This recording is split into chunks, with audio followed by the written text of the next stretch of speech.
Nah ini, mati bukan akhir dari kehidupan, tapi batas dari kehidupan. Apa perbedaan akhir dan batas? Kalau akhir dari kehidupan berarti begitu bapak mati, kita mati, jangan bapak, kita mati. Kalau bapaknya sampai imam ni tali melalulun apa? Yo ajarin apa orang bapak ustaz dia. Begitu kita mati, sampai begitu dikuburkan, berarti sudah tidak ada lagi proses sesudahnya. Itu namanya akhir. Tapi kalau begitu mati masih hidup lagi di sana, itu namanya batas. Contoh, antara lokasinya Haji Amiruddin dengan lokasi rumah sebelah ini ada batas. Itu batas. Antara kebun kita dengan kebunnya tetangga ada batas. Ya kan? Kenapa dikatakan batas? Karena di sebelahnya kita punya kebun, ada lagi kebun, tapi kebunnya orang. Kenapa disebut dengan batas? Kematian ini bukan ayat di batas, karena di sebelahnya alam ini masih ada lagi alam. Atau di sebelahnya kehidupan adalah kehidupan, itulah akhirat. Maka dikatakan batas. Tidak ada bilang inna akhir umammu, tidak ada kan? Tapi inna batas lokasimu ada. Tidak ada orang bilang inna akhir lokasimu, tidak ada kan? Kenapa tidak ada kata akhir lokasi? Karena di sebelahnya masih ada lagi lokasi. Maka dikatakan batas.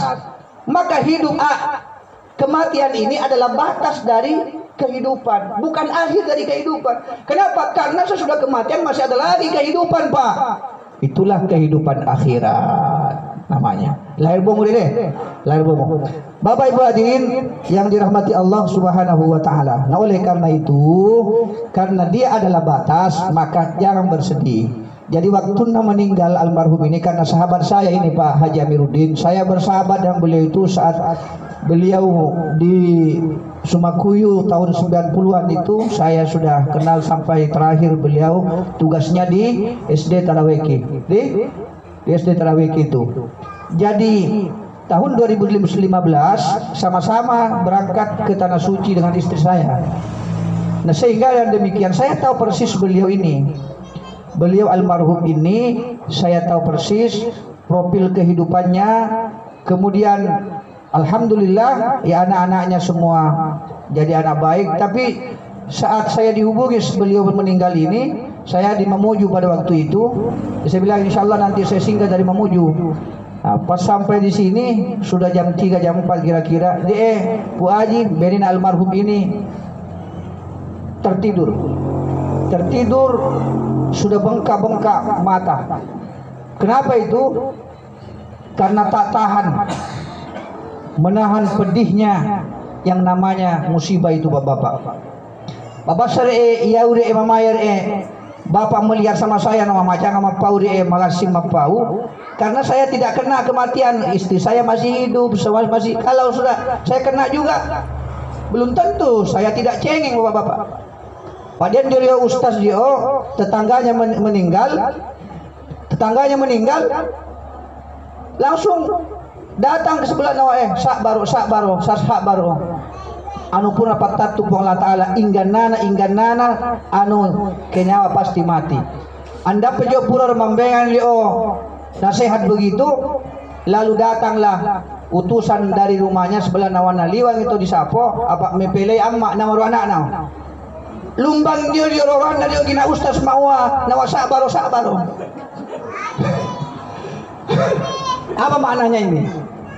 Apa maknanya bapak-bapak? Artinya kita ini memberi nasihat kepada orang karena kita tidak kena. Tapi kalau kita kena, kita butuh orang lain juga. Jadi bisa-bisa satu saat kalau saya kena, mudah-mudahan belum kena, Pak Ustadz. Ini Pak Ustadz, ini Ustadz Yusuf saya yang undang untuk memberikan pencerahan ke saya. Tidak main-main bapak-bapak. Ada teman saya dari Mas Lembu namanya Ustadz Amin, Ahmad Amin. Itu saat meninggal istrinya, saya malam ke-7 dipanggil takziah di Tande sana di Tande. Itu bapak tidak sanggup dia menahan kesedihannya. Dia harus mengalirkan air matanya menangis. Karena mengapai? Ini masih bagus ini dia Ibu Haji dia, karena mengapai? Karena anak-anaknya sudah besar semua. Bagaimana tidak kalau sudah meninggal? Begitu meninggal itu bapak-bapak, orang semua pada pulang, kita tinggal di rumah, mitama di kamar, Benita meninggal, Muhammad ningaram baini. Pasti itu ingat itu. Kemudian keluar mau makan di meja biasanya sama-sama istri makan, sama-sama suami makan, ningaram bungu. Ida boleh macam ni saat di perasaan. Buka lemari mau ambil baju, Muhammad ilalan lemari na wanita, ilalan lemari na baju na wanita. Ida tiap ada karai boy. Bagaimana itu? Tidak lukanya itu. Tidak, itu namanya sabar. Itu bukan perkara mudah diucapkan, tapi dijalani berat pak. Berat. Bapak hadirin yang saya hormati, apalagi kalau masih punya anak yang kecil, menangis anaknya memanggil mamanya, aduh, luka lagi itu bapak.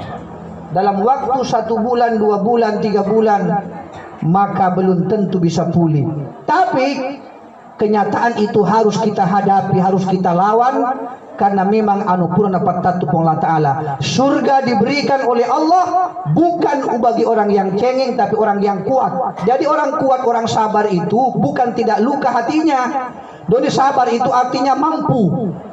Jadi sabar itu bahasa Indonesianya mampu atau mampu menahan. Jadi kalau kita punya keluarga meninggal, anak meninggal atau istri meninggal atau suami meninggal, bukan berarti tidak boleh menangis. Silakan saja menangis. Yang tidak boleh meratap, merintih-rintih, memukul-mukul tembok, merobek-robek baju, tidak bilang tidak boleh. Tetapi menangis karena kesedihan itu pasti semua orang menangis. Rasulullah, nama saya murid sunai mana? Sunaimu? Ya. Sunai sanggait kita tu mau Hadirin yang saya hormati, Rasulullah Muhammad sallallahu alaihi wasallam, beliau itu punya anak laki-laki dan punya anak perempuan. Setiap anaknya yang laki-laki meninggal. Setiap lahir anak laki-laki meninggal. Setiap lahir anak laki masih umur 3 bulan meninggal. Ada yang umur 1 tahun meninggal. Tidak ada yang besar. Ada anaknya satu yang bertahan, yaitu Fatimah. Itu perempuan. Di orang-orang Quraisy mengatakan, "Pita Muhammad dong, ndak mutu saya juga pita siapa mi anak-anak sirutu mati." Qasim meninggal, Tahir meninggal, makanya Muhammad sebut Abul Qasim. Kemudian Ibrahim meninggal, ada namanya Muhammad, ada nama Ibrahim. Meninggal semua, maka digelarlah oleh mereka itu di kota Mekah sebagai abtar. Abtar itu orang yang sudah kebingungan, pusing sudah. Turunlah ayat Al-Quran sebagai penghibur, penguat jiwa Muhammad. Inna a'tainakal kautsar fasholli rabbika wanhar inna syani'aka huwal abtar. Dalam Al-Quran, sesungguhnya Allah telah memberikan kepadamu Muhammad kautsar. Fasholli rabbika wanhar, salatlah, beribadah kepada Tuhanmu, wanhar, dan berkorbanlah. Inna syani'aka huwal abtar. Yang stres, yang gila, yang putus asa bukan kau, tetapi orang yang mengatakan kau putus asa. Kata Allah Subhanahu wa taala ketika Muhammad mengadu kepada Tuhan, "Ya Rabb, kenapa semua anakku yang laki-laki engkau ambil semua? Saya ingin anak saya tumbuh dewasa supaya menjadi anak yang menggantikan aku meneruskan perjuanganku."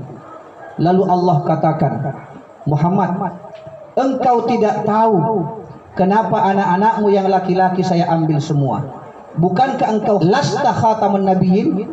Engkau saya telah tetapkan sebagai nabi terakhir. Kalau saya hidupkan anakmu sampai dewasa lalu tidak jadi nabi, berarti kamu gagal mendidik anakmu Muhammad. Tapi kalau dia jadi nabi, maka engkau gagal menjadi nabi terakhir Muhammad." Allahu Akbar. Di situ Muhammad sadar.